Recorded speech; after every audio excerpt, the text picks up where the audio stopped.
Well, good morning, everybody. It is officially 10 a.m. your time, I think.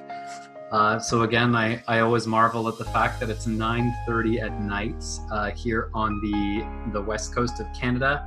Really nice to see all of you again. I'm glad that you signed in. I actually feel like the part of what I'd like to talk about, the most exciting part, we didn't get to yesterday. So that means that we get to talk a little bit about that today. So specifically, what I'm going to be talking about is that our restaurants here in British Columbia are going to be reopening this week. So the government has been heavily involved in terms of making some protocols and setting very clear expectations about how restaurants are supposed to conduct themselves. So I'm going to be talking about what those expectations are. I was texting or chatting with Mr. Ravi sir, and he was telling me that in India the restaurants have not reopened yet and that you're still just doing take home and delivery. So it sounds like this might be something that's going to still come in your jurisdiction when the restaurants do open. We're going to talk about some kitchen protocols that have been initiated by our government as well. So what restaurants are expected to do from a staffing and a kitchen perspective. And then if we still have time at the end of the session, I have the actual checklist from our government about what businesses are going to need to do in order to reopen specifically. So all of these things they're very current events, really as they're happening here in Canada. I hope it's interesting for you in India, and it'll be very interesting for you to be able to see what's the same and potentially what's different between the two countries and how they operate. So hopefully this is going to give you a little bit of an interesting reference point. But before we go ahead and dive in, I just wanted to make sure that maybe there weren't any outstanding questions from yesterday. If you do have a question, please go ahead and type it into the chat. It really is the best way to ask. And I can always unmute you if you'd like to ask as well. So I'll just give it a minute to see if anybody does have a question as we get underway. And if not, then I'll go ahead and dive into some of the new material. So I'll just pause here for a moment and share my screen as well.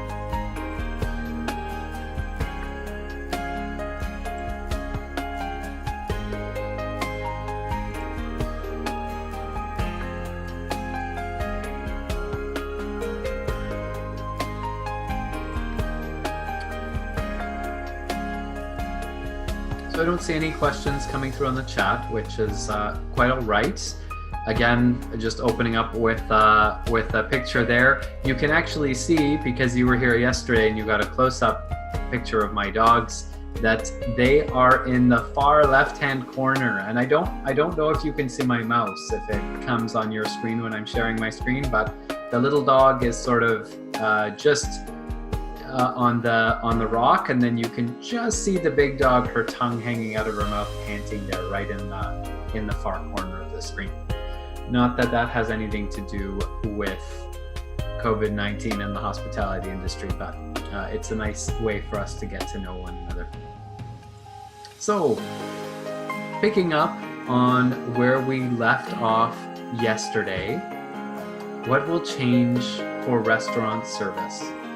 And just so you're aware, the reason why this is restaurant focused is because that's where my focus is. So I've always worked in restaurants. Some of them have been in hotels, and then at the university I teach at, I specifically teach restaurant service. So that's why the focus is this. So we do have a question here. Will the food stored or served like in the space, keeping in mind the severe pandemic to maintain hygiene standards?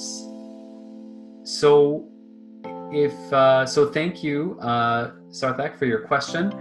I think what you might be asking is will food still be stored in the restaurant and in the kitchen, and is it going to be served in the dining room as it has been in the past? So hopefully I understand your question. If not, feel free to type a little bit more.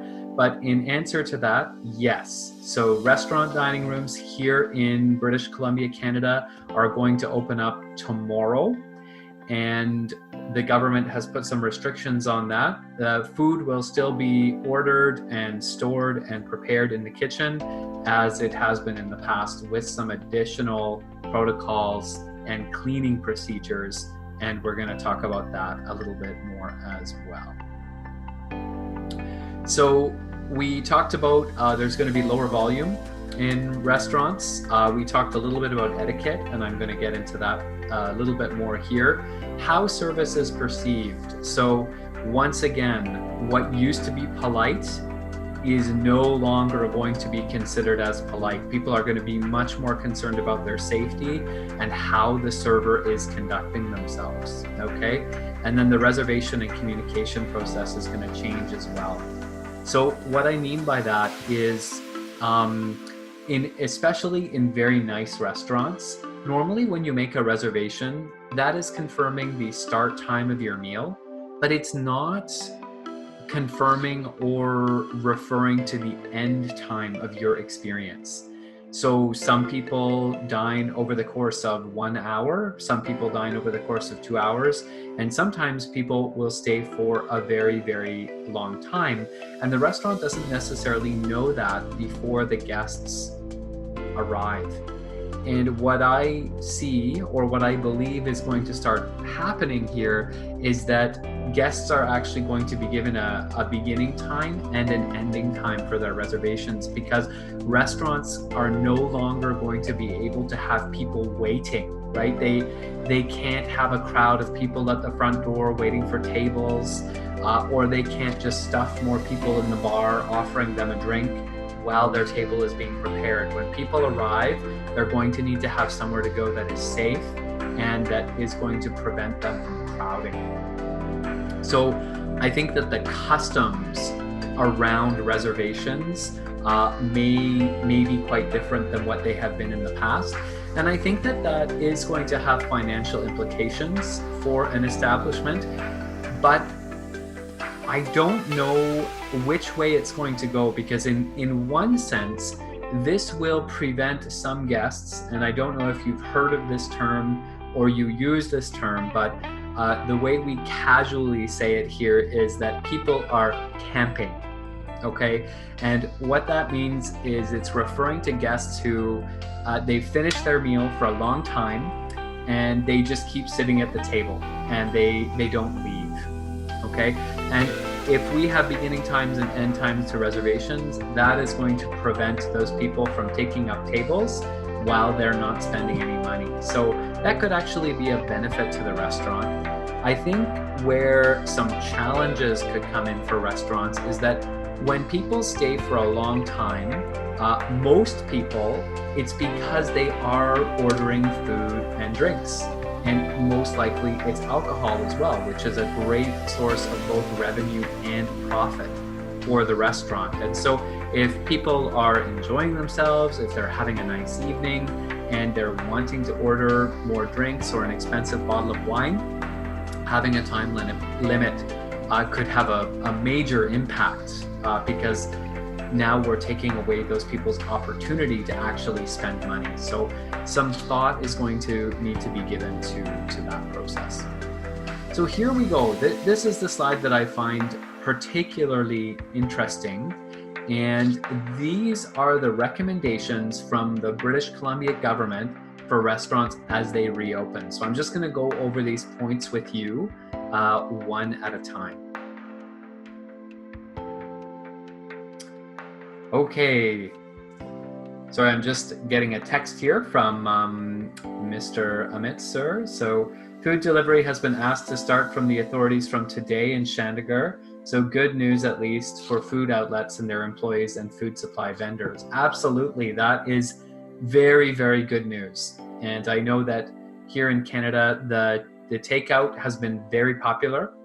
And especially people are very aware that they want to support local businesses. So sometimes even if you wouldn't normally want to order takeout or considering ordered takeout, some of us have been ordering just for the sake of helping those businesses to stay alive so that they're going to reopen.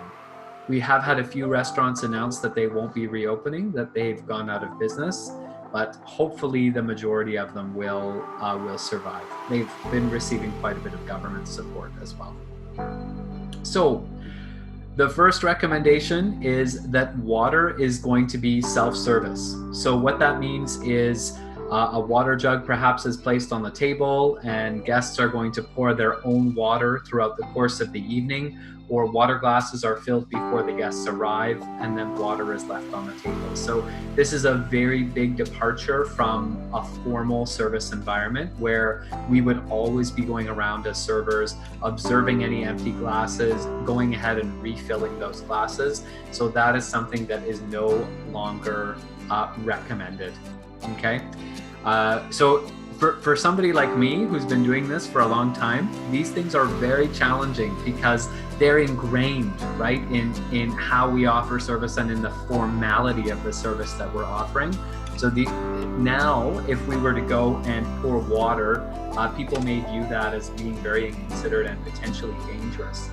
And for any of you, if you are going out and working in a restaurant specifically, and especially during this time or after it, when you pour water, you want to make sure that the spout of the water jug never touches the lip of the glass, because that gives an opportunity for cross-contamination between glasses.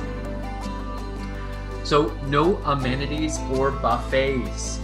Buffet dining is not a large part of our market in this part of the world. I know that ironically enough, it's often the Indian restaurants here who will offer buffets, and they're not going to be able to do that anymore. This is also going to have a big impact on wedding business or group business, since a lot of the time conferences and weddings will be fed in a buffet style because it's an extremely efficient way to feed large groups of people. So those are going to be eliminated. Excuse me. I think this is going to have a significant impact on hotels, especially hotels who offer, in the past have offered a breakfast buffet or something along those lines. Okay. So the next point here on the left-hand side is that guests actually pass their own food. So the recommendation of the government is for the server to arrive at one end of the table and to just go ahead and place the food that they have at this end of the table, and then for guests to actually pass the meal around to the person who ordered it. So that, in a formal atmosphere, that would be considered very, very poor service. So it's something that we are going to need to get used to. And that's also called, here we call that auctioning, where we say, oh, who's having the steak, because we don't actually know who's getting it. We didn't use seat numbers. So that a huge change there. The next thing is removing tabletop items. So in a lot of restaurants and especially a lot of hotel restaurants, you'll see them set fairly robustly, right? Like they'll have salt and pepper on the table, or they may have packages of crackers or sauces, or maybe even a table centerpiece. Okay, so these are no longer going to be permitted. If somebody asks for salt and pepper, the server would bring the salt and pepper to the table, the guests would use it, and then the salt and pepper shakers would need to be sanitized and stored in preparation for the next guests to use them. Okay, so a lot of places are going to need to change the way that they're actually setting their table and conducting their operation. And it's twofold once again, because having a lot of items on the tabletop is a very efficient way to serve, because when guests need something, it's right there on the table. However, restaurants will not need to be as efficient because they're only going to be filled to 50% of their total capacity. So it'll be interesting to see there that we have to lower our standards to some degree, but potentially servers are going to be able to offer better service because there are going to be fewer guests, and by law, those guests are actually going to have to be spread out both from a timing perspective and a spatial perspective as well. Okay. I may have mentioned this one yesterday, but avoid touching coffee cups when refilling them. So again, maybe having guests refill their own coffee with a coffee pot or a jug on the table, or just leaving that coffee cup on the table and then pouring the coffee into it. When you do that, you want to make sure that you have a very good aim. Otherwise, you may risk spilling coffee on the tablecloth or on the guests, which obviously is a very unfortunate occurrence. The next item here is guests package leftovers. So I don't know if that's something that's common in your restaurants in India, but here we call it, and I don't know if you call it this, but we call it a doggy bag. Okay, so when people eat their meal, they can't eat everything on their plate, they're too full. What they will do is they'll ask to have the rest of the food wrapped up so that they can take it home. Now, traditionally, the way that we do this here in nice restaurants is the server will remove the plate with the food on it. They will take the plate back to the servery. They will transfer the food into a takeout container, close the takeout container, and then return it to the guest. So in this case, in order to minimize the number of people who are coming in contact with the food, the government is saying that we would, as a server, take a takeout package to the table, give that package to the guest, and then the guest will need to pack their own leftovers. Next, we have technology and disposable menus. So as you might imagine, one way that there is a lot of cross-contamination is when you think about how many people touch a menu over the course of the service because you reuse them. As soon as one table orders, the menus get removed, they get taken back up to the host station, and then they get given to the next guests who come in. Okay, so if those menus aren't, properly sanitized before they're given to the next guest, there's a huge risk of cross-contamination there. So the government is recommending that we have potentially disposable menus, so single use, just printed on a piece of paper that gets recycled after it's used. Another alternative would be to have like a chalkboard in the restaurant with just a very large menu on the wall that people could visually look at. For very fancy restaurants, that probably won't be a great option. Or there's also technology. So I had mentioned this yesterday where there are apps that restaurants can actually upload their menus to, and people can order directly from their phone. When they order from the phone, the food bill prints in the kitchen. So it's quite miraculous. Also, some restaurants will have an iPad on the table that you can order from. Again, I see some problems there with needing to sanitize that piece of technology between every use, but there'll be some changes around menus. We talked about dining time limits a little bit already. No cash and tap payments. So some businesses here in Canada are refusing to take cash. And they're requiring customers to pay with either a credit card or a debit card, preferably to tap so that there's no contact and no touching of anything. Now, self-seating, this is an interesting one. When I teach and when I think about a restaurant, one of the things I always try and impart to my students, sorry, I'm going to pause here because the questions just come through on the chat, and I love getting questions, so I want to make sure that I attend to it here. So the question is there a ratio that has been decided on the area of dining space to the number of guests can be seated? Any dimension fixed for the dining table? That is a great question. So it's not an extremely simple yes or no answer. For us, we are not allowed to seat more than 6 people at a table, but there is no restriction or guideline on how big or small that table needs to be. So those guests can be close to each other, if that makes sense. I think in this case, it's assumed that the people are going to maybe know each other, maybe they're going to be family, and they've already been sharing space. And so they would have passed it to one another at home potentially. They're not likely to get it from one another in a restaurant. But the requirement is that parties of people need to be at least 2 meters apart. So I think that for restaurants who are already a little bit larger in size, this is not going to be a problem.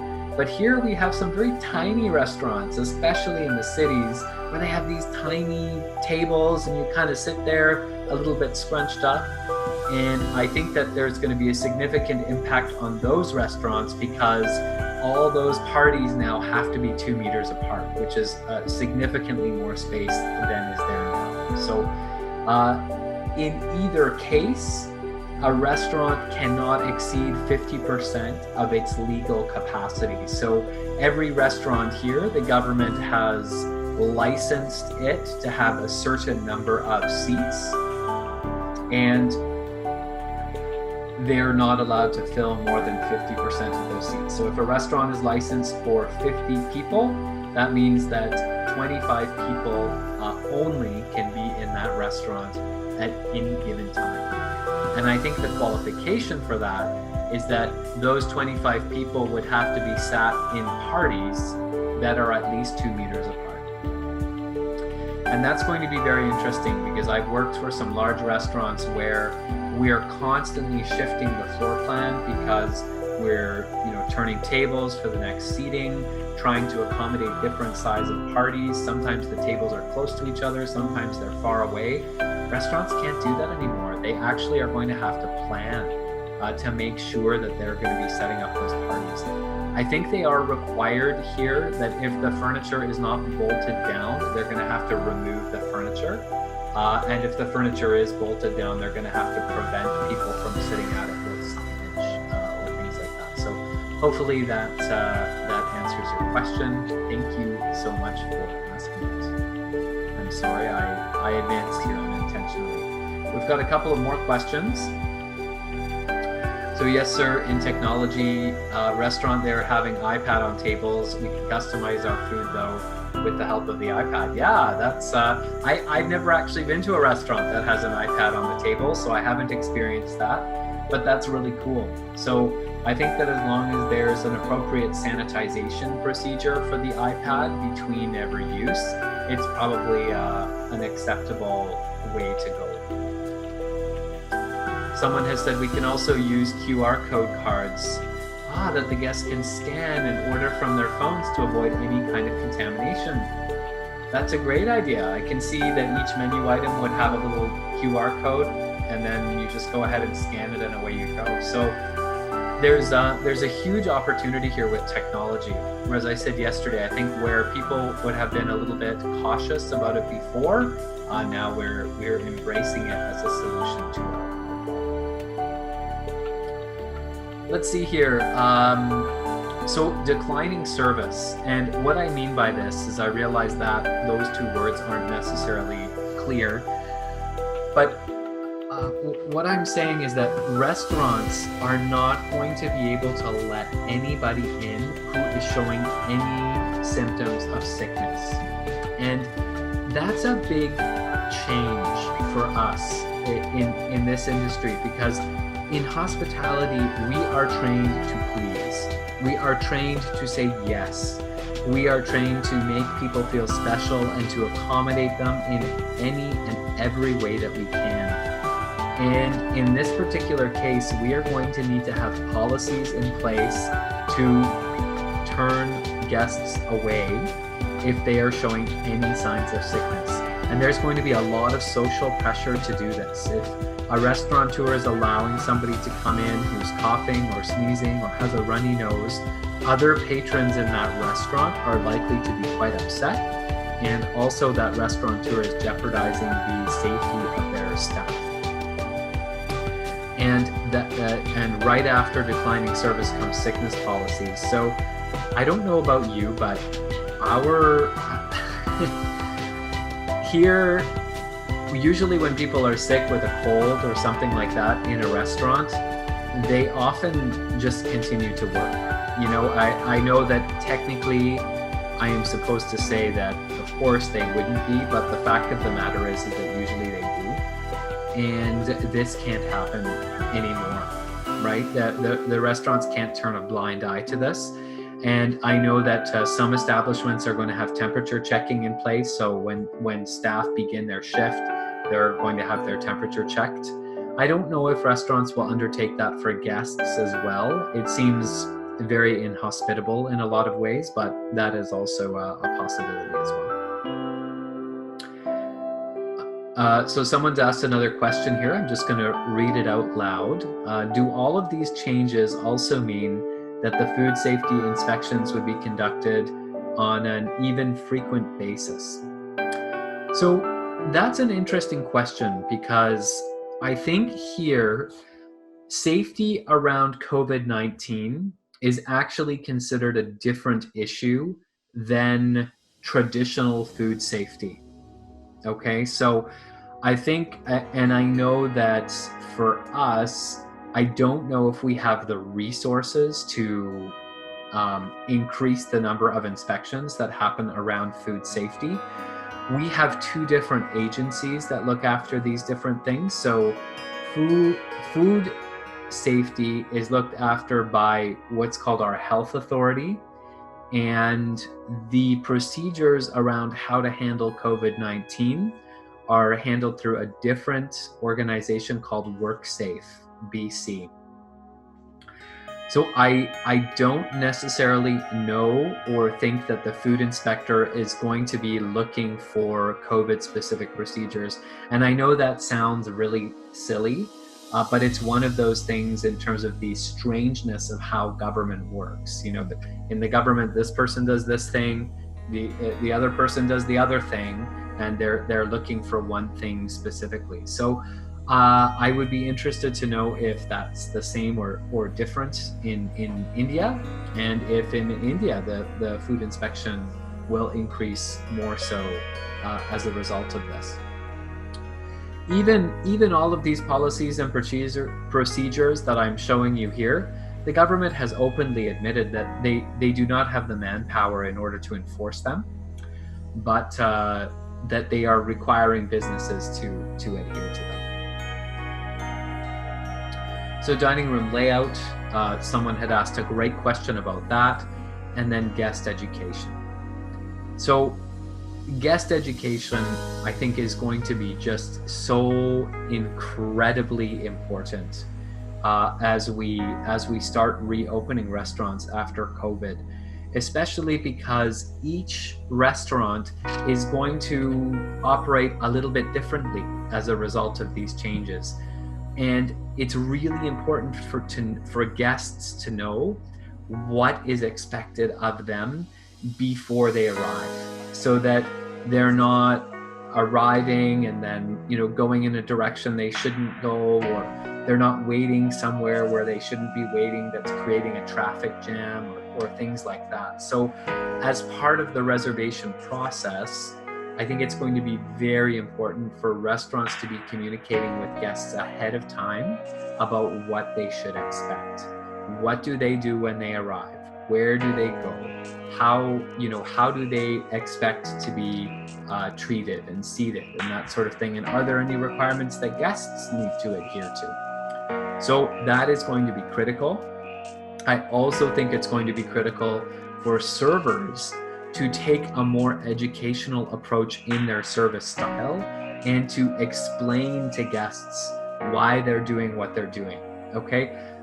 When I think about it, I'm no longer a server, but if I were to approach a table in this climate, in this atmosphere, I would introduce myself and I would let them know that my primary role for the evening was going to be to make sure that they were safe, and to make sure that we're following every protocol we need to follow to prevent the spread of COVID-19. So I would be taking an educational approach. I'd let them know why I'm doing things.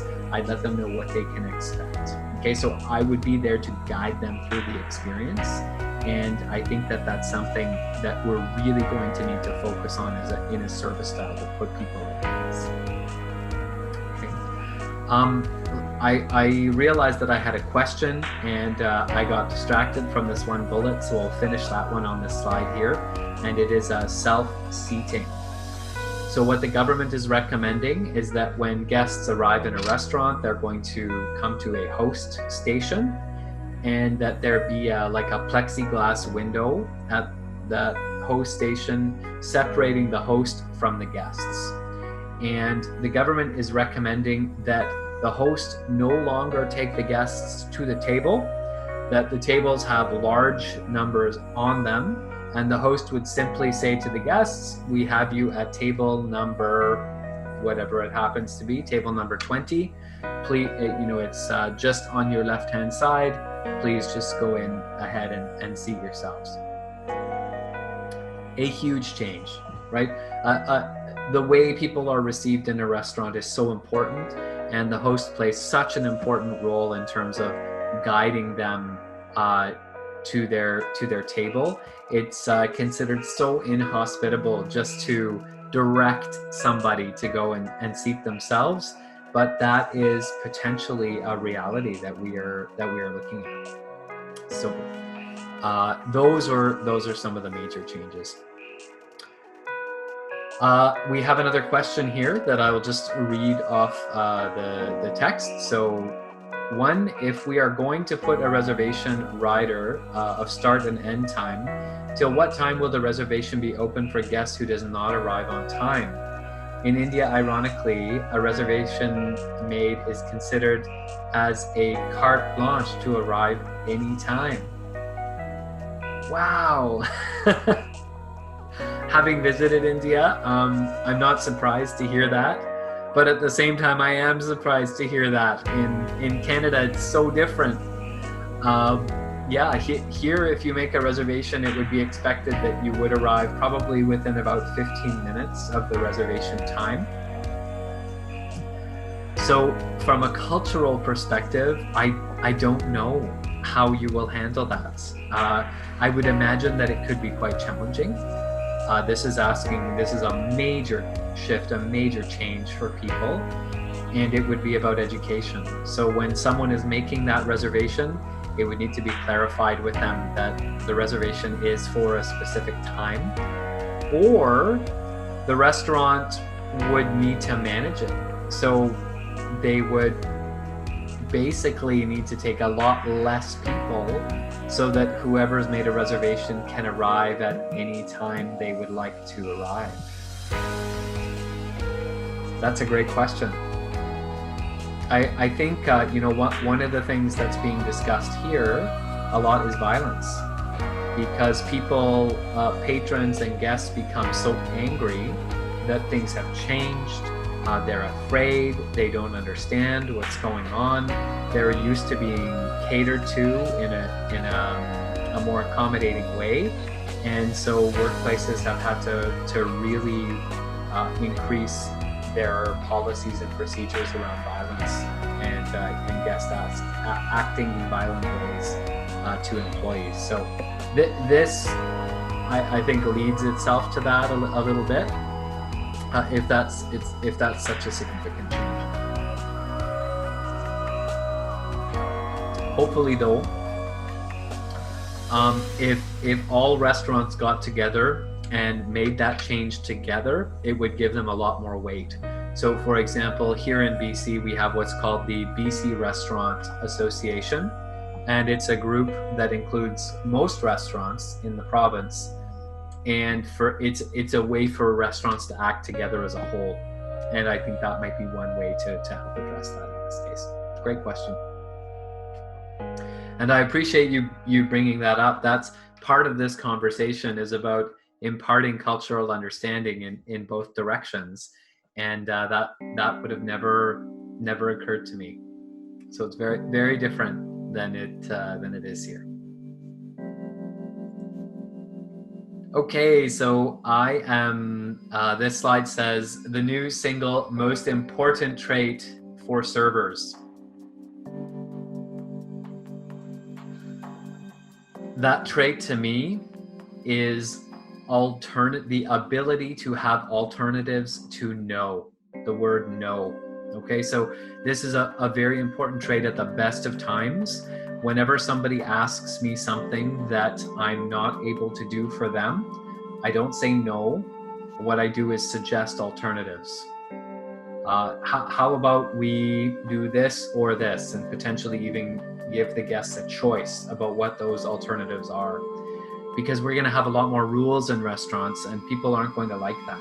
And I think that that's what AJ's question speaks to, is that people are going to be angry and upset, and they're going to ask you for things as a server that you're not going to be able to do for them because it's going to jeopardize your health and potentially the health of the other patrons and the other staff members. And most of the time we get into hospitality because we're really accommodating people. We want to please, we want to do our best, but that is the skill that I'm going to suggest that you practice as you go out into the field of hospitality in this climate. Is when someone asks for something that you can't do, instead of saying no, which risks escalating the situation, what are some alternatives that you can give? Okay.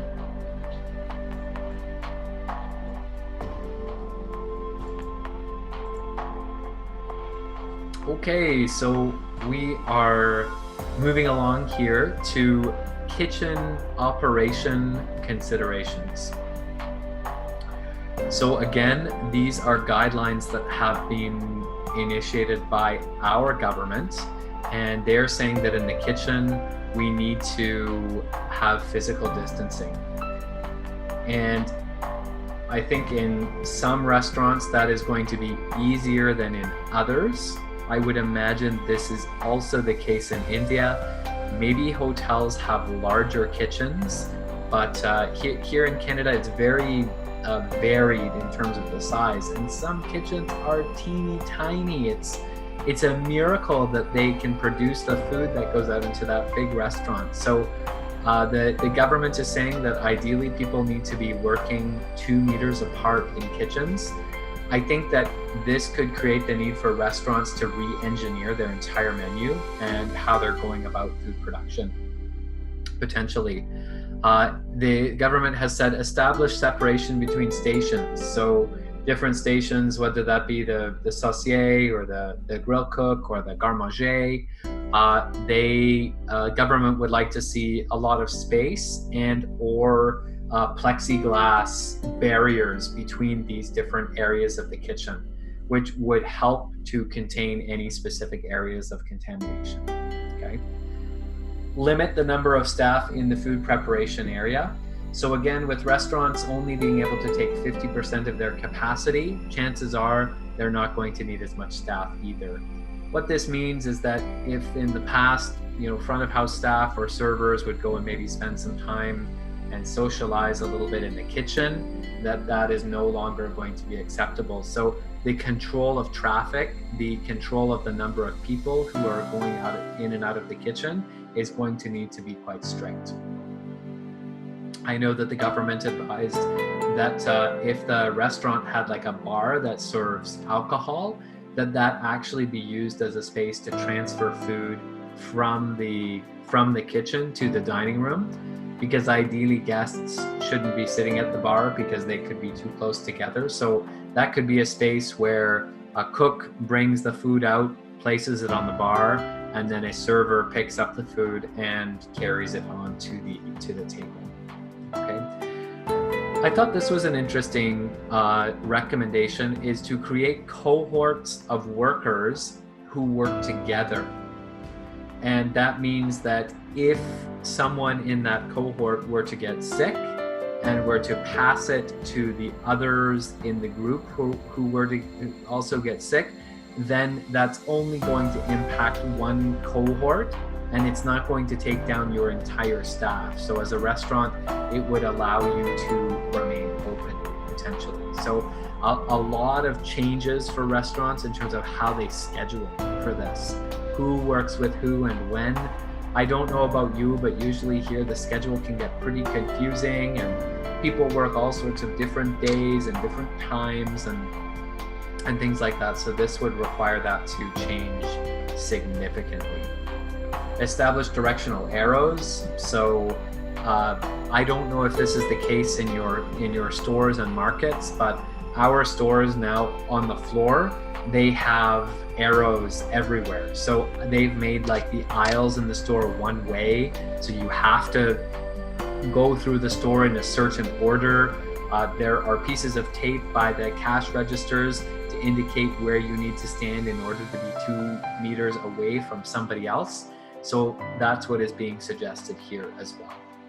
Clearly mark exit and entrance doors so people aren't running into each other as they go in and out of the kitchen. Restrict access to the food preparation area. So specifically, they were referring to food deliveries. And I think this might speak to the questions that were being asked in the past, is that one of the questions that has been posed is, do we need to be concerned about food that's arriving from other places and other countries? As you might imagine, Canada is fairly cold. We do have farms in this part of the country that grow fruits and vegetables in the summertime, but in the wintertime, it's much too cold. So most of our food comes from the United States or comes from Mexico in our case, but we also do import foods from overseas as well, internationally. So the government has said that the chances of the virus being able to live on that food or on that box for the amount of time that it takes for it to be transported is not very likely. And so that food is considered to be safe, okay? Along with this, restrict access into the food preparation area. The government's recommending that any deliveries be deposited outside of the restaurant, and that any work that can occur outside of the restaurant does occur outside of the restaurant. The more space there is, the more air there is, the better it is. And then consider the use of masks. So I think that this is something that's quite culturally different between Canada and India as well, in that in the West, we don't like wearing masks very much at all. It is extremely unusual. With COVID is really the first time that most of us have ever worn a mask, and most of us don't really like it. And scientifically, our government is saying that masks increase the risk in some respects, and they decrease it in other respects. So there's a lot of controversy here over whether or not masks are useful. But here it's saying that we could consider the use of it. I'm sorry, I just stopped my video there for one moment. I'm just going to start it up again here. There we go. Okay, on to the next slide here. So kitchen cleaning and hygiene. The government's saying we need to enhance our cleaning and disinfecting practices. Cooks and chefs should use their own high-use tools such as knives. So really, I don't know if there are culinary students here as well, or if cooking is part of the program that any of you are taking. But what's being said is that everybody should ultimately have their own equipment that they bring with them and use, and that they are not going to share it with other cooks. So that if they are infected and they sneeze or somehow contaminate the equipment, it's not going to go through to the other staff and personnel in the kitchen. Okay. Eliminate the sharing of communal equipment. So sometimes the kitchen will have a mixer, or it will have different pieces of equipment. And what's being said is that the way that cooking is taking place needs to be re-engineered so that that equipment is not readily being shared between people or between cooks without being disinfected after it's used. let's see here. Shared containers need to be included in your cleaning protocols. So anything ultimately that is high touch needs to be cleaned on a very regular and frequent basis. So if pieces of equipment, whether it be a mixer or an oven, or I'm trying to think of other pieces of equipment off the just on the fly. Maybe if they were all cleaned at the end of the night in the past, they are going to need to be cleaned several times during the shift in the present. Okay, so a lot of changes around that. And then additional hand washing procedures as well. So the government's advocating that more hand washing stations be installed, that we're going to have alcohol hand sanitizer available for people to use there as well. So in terms of actual food handling and preparation, there isn't much difference there. The big difference is really in how people are protecting themselves and how they're preventing themselves from passing the disease to others. I think that in the case of raw food, I'm talking personally now, I think it would be appropriate and suitable for a cook to be wearing a mask if they're handling raw, salads or vegetables or things like that aren't going to be cooked, so that if they are infected and they sneeze or anything like that it's not going to impact the food that isn't going to be cooked. So if a droplet gets on a piece of lettuce and a guest eat that piece of lettuce, that means that they could potentially be infected.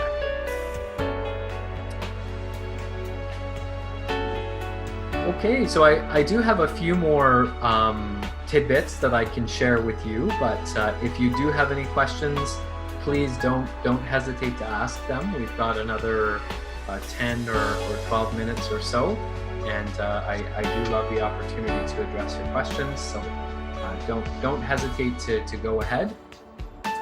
I will continue along just because if you don't have questions, it'll prevent me from sitting here and looking into the screen.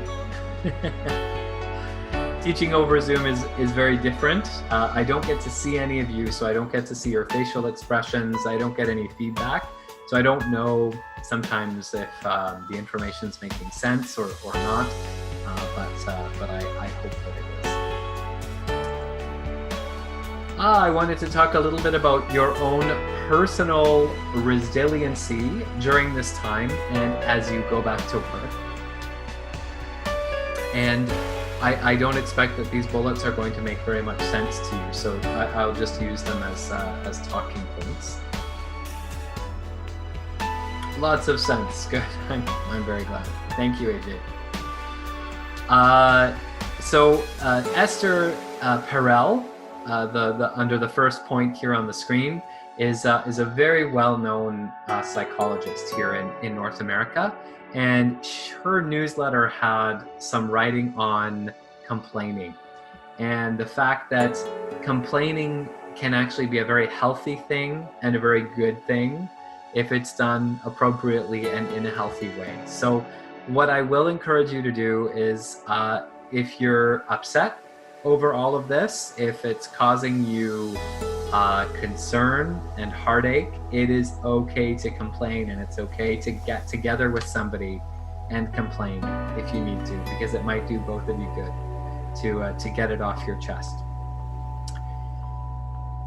Next is from an article that was actually written for people delivering education, and it was an article specifically about all the pressure that we put on ourselves to actually be more productive during COVID-19 because, well, we're at home and we don't need to drive to work anymore. And hey, you know what, all of a sudden we have all this time available to us in order to get things done. But I don't know about all of you, but I have not experienced a significant increase in my productivity.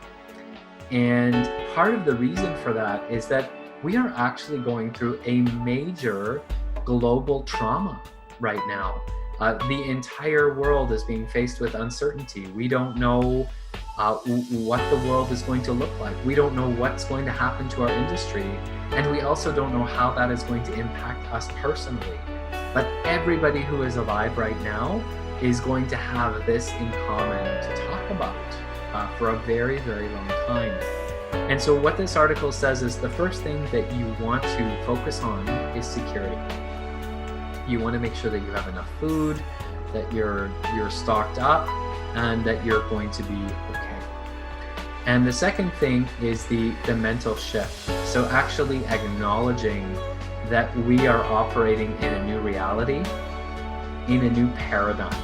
And I realize paradigm is a word that may not be familiar to you, but paradigm means a new way of thinking about things, actually shifting and changing our beliefs about how things should work. And a good example of that was the comment that we had over chat about reservations being made. And what a reservation means in India is that you could come at any point during the evening. So it is a paradigm shift to now say that when you make a reservation, you would be arriving at that actual time or within 15 minutes or so of that time. Okay? And then stage 3 is embracing the new normal. And what I want to say to that point is that I don't expect that things are going to go back to the way they were. And I would encourage you not to necessarily expect that either. We need to be prepared for the fact that some changes are going to be very permanent and they're going to stay, and that accepting and embracing that new normal is a way to manage your experience and your stress through this. If you are fighting that new normal, if you are feeling angry that things aren't the way they were, if you're trying to make them go back to the way they were, the only person who suffers from that is you. And so you actually have the ability to decide how you're going to respond. And what this article is saying is anything you can do to help embrace this new reality that you're facing will help you to face this with a lot more grace and ease. A couple of more things here, bullets I have are, one is personal research. So I would encourage you, do your own research about the disease, about how it's transmitted. Find your own research studies that are going to give you the concrete facts, so that if you are working with the public, if you are working in a position, you're not just guessing about, what the risk may be, is that you actually feel educated and informed. And that's going to help to reduce your stress level and help you to make good decisions in those cases as well. Okay? And the last bullet here, it says philosophy. And that's because during this time, I actually had signed up for a philosophy course that I'm taking, and I'm finding this a wonderful opportunity to delve into that, because what philosophy encourages you to do is question all of your beliefs. So in philosophy, it says, why do you believe what you believe? So we can start saying, why do we believe that hospitality is what it has been?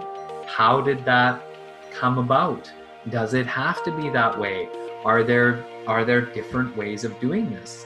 I know that one set of beliefs that's really been challenged for me is changing the way that I teach, changing how my courses are delivered so that they can be delivered in an online environment, potentially to people who are all around the world. And I'm really used to being there in person with my students. And I have to embrace the fact that one is not necessarily better than the other way. Yeah, so those were a few little tips around personal resiliency that I've come up with. And then I have new opportunities here, and I think that we've talked about those a bit, technology being one. And what I mean by this is that if you're thinking to yourself, I'm becoming educated in hospitality, but I'm not sure what the new climate of hospitality is going to look like, the technology industry is one that you may be interested in, because if there are producers of technology who are designing products for our industry, having people who are doing the designing that are familiar with how our industry works and the needs of the industry are very, very valuable. Because all too often, technology, it's almost as though it's been designed in an office somewhere, and as a user in a restaurant, you can tell that that person has never operated or worked in a restaurant because of the way they've designed it. So I think that, with the increase of technology in the service process, that could be a field that's going to grow significantly where there's opportunity. Fast food and delivery is, very, very popular here. It had huge growth in the last while. So there are going to be opportunities there. Also, businesses are going to need to communicate more effectively. So if you're somebody who enjoys social media, if you enjoy working in marketing or things like that, I think a lot more restaurants are going to need to hire somebody, whether it be internally or externally, to manage their communications with guests, to help them put in communication strategies. Okay. Local market expansion. We talked yesterday about increases in the domestic market, and businesses are going to need to rebrand themselves. They're going to need to change the way they communicate, their pricing strategies, potentially even their product offerings, to appeal to a more local market if they used to focus on an international market. So we could see some serious expansion in that area. And the last bullet I've put here is pent-up demand. Okay, and what I mean by that is that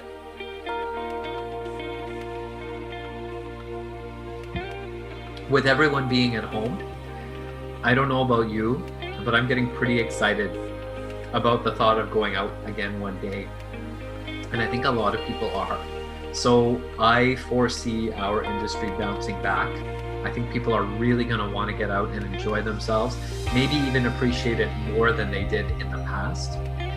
And the other thing is that people who have worked in hospitality in the past, this may have caused them to do different things during the pandemic. So what I mean by that is maybe they actually chose to go back to school and study something new, or maybe they found a different job. So I potentially see that there could be job opportunities as the industry opens up, because when people are unemployed, they will tend potentially to go and look for other opportunities for themselves. So don't give up. I think that there are going to be a lot of opportunities out there once we get things started again. So I'm going to stop there. I'll stop sharing my screen here for just a moment. And we just have about 2 minutes left. So I know that we had 3 days set aside for our talks together here, and we've done yesterday and today. I do not have any more formal content prepared for tomorrow. So what I'm going to do tomorrow is I'm just going to leave it as an open drop-in session. That means that I will be here in our Zoom classroom at 10 in the morning, your time.